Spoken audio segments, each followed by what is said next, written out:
ಔಷಧವಾಗಬೇಕೇ ವಿನಃ ಔಷಧವೇ ಆಹಾರವಾಗಬಾರದು. ಪ್ರಪಂಚದ ಆರ್ಥಿಕ ಪ್ರಗತಿಯಲ್ಲಿ ಭಾರತವು 5ನೇ ಸ್ಥಾನದಲ್ಲಿದೆ.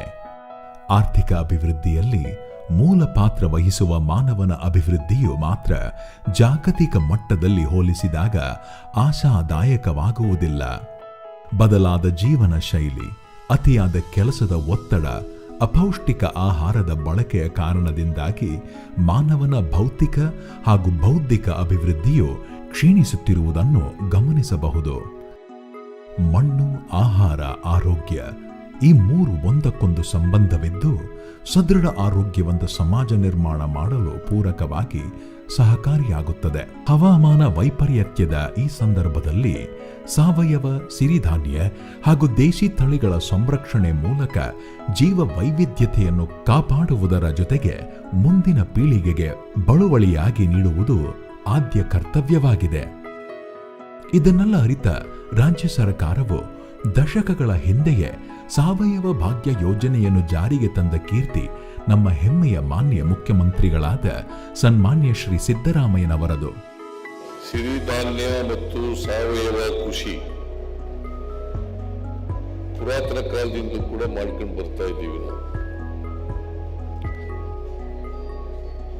ಬಹುಶಃ ಸಿರಿಧಾನ್ಯಗಳನ್ನೇ ಮನುಷ್ಯ ವ್ಯವಸಾಯ ಮಾಡಲಿಕ್ಕೆ ಪ್ರಾರಂಭ ಮಾಡಿದ ಮೇಲೆ ದೇಶದ ಅನೇಕ ಭಾಗಗಳಲ್ಲಿ, ಕರ್ನಾಟಕದಲ್ಲೂ ಕೂಡ ಸಿರಿಧಾನ್ಯಗಳನ್ನು ನಾವು ಬೆಳೀತಾ ಇದ್ದೀವಿ. ಇವು ಬಹಳ ಉತ್ತಮವಾದಂತಹ ಆಹಾರ ಧಾನ್ಯ ಅಂತೇಳಿ ನಾನು ಭಾವಿಸ್ಕೊಂಡಿದ್ದೇನೆ. ಸೊ ಒಟ್ಟಾರೆಯಾಗಿ ಕರ್ನಾಟಕದಲ್ಲಿ ರೈತರಿಗೆ ಇದು ಬೆಳೆಯೋದ್ರಿಂದ ಅವರಿಗೆ ಲಾಭದಾಯಕ ಆಗ್ತದೆ.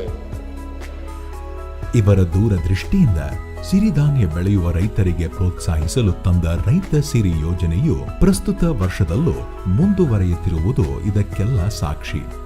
2024-2025 ಸಾಲಿನ ಆಯವ್ಯಯ ಭಾಷಣದಲ್ಲಿ ಸನ್ಮಾನ್ಯ ಮುಖ್ಯಮಂತ್ರಿಗಳು ದೇಸಿ ತಳಿಗಳ ಸಂರಕ್ಷಣೆ ಬಗ್ಗೆ ಘೋಷಿಸಿರುತ್ತಾರೆ.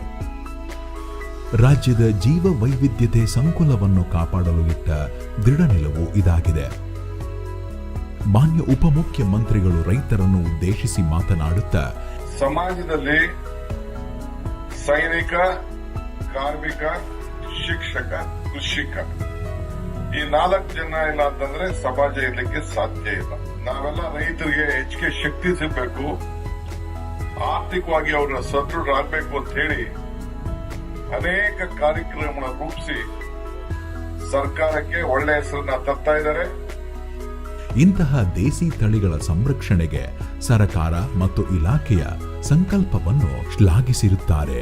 ಕೃಷಿ ಇಲಾಖೆಯು ಕಳೆದ 7 ವರ್ಷಗಳಿಂದ ಅಂತಾರಾಷ್ಟ್ರೀಯ ಸಾವಯವ ಮತ್ತು ಸಿರಿಧಾನ್ಯ ಮೇಳಗಳನ್ನು ಆಯೋಜಿಸುತ್ತಿದೆ.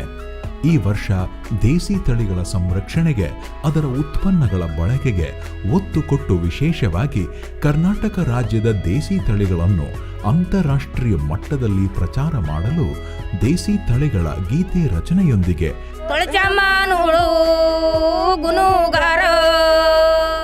ತಳಿಗಳ ಸಂರಕ್ಷಣೆಯಲ್ಲಿ ತೊಡಗಿರುವ ರೈತರಿಗೆ ಮನ್ನಣೆ, ಮೌಲ್ಯಮಾಪನ ಹಾಗೂ ಉತ್ತಮ ದೇಸಿ ತಳಿಗಳ ಬಿಡುಗಡೆ ಮಾಡಲು ಯೋಜಿಸಲಾಗಿದೆ.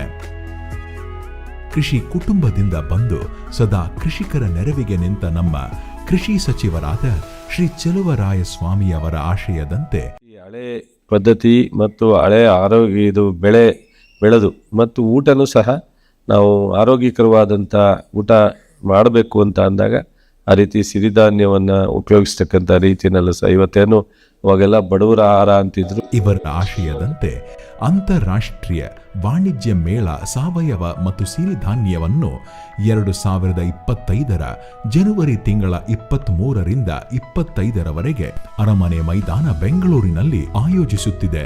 ಈ ಮೇಳದಲ್ಲಿ ವಿದೇಶಿ ಮಳಿಗೆಗಳನ್ನು ಒಳಗೊಂಡಂತೆ ಆಕರ್ಷಕ 300ಕ್ಕೂ ಹೆಚ್ಚು ವಸ್ತು ಪ್ರದರ್ಶಕರ ಮಳಿಗೆಗಳು, ದೇಸಿ ತಳಿಗಳ ಮಳಿಗೆಗಳು, ಮಣ್ಣಿನ ಪೆಡಾನ್, ವಿಜ್ಞಾನಿಗಳ ಸಂವಾದ, ರೈತ ಮಾರಾಟಗಾರರ ಒಪ್ಪಂದಗಳು ಹಾಗೂ ಪೌಷ್ಟಿಕ ಆಹಾರ ತಜ್ಞರು ಸಿರಿಧಾನ್ಯ ಆಹಾರ ಮಳಿಗೆಗಳ ಮೂಲಕ ಗ್ರಾಹಕರಿಗೆ ಜಾಗೃತಿ ಮೂಡಿಸುವ ಕಾರ್ಯಕ್ರಮ ಹಮ್ಮಿಕೊಳ್ಳಲಾಗಿದೆ. ಬನ್ನಿ ಕಾರ್ಯಕ್ರಮದಲ್ಲಿ ಭಾಗವಹಿಸಿ ತಮ್ಮವರನ್ನು ಕರೆತಂದು ಸುಸ್ಥಿರ ನಾಗರಿಕತೆ ನಿರ್ಮಾಣ ಮಾಡಲು ಕೈಜೋಡಿಸೋಣ.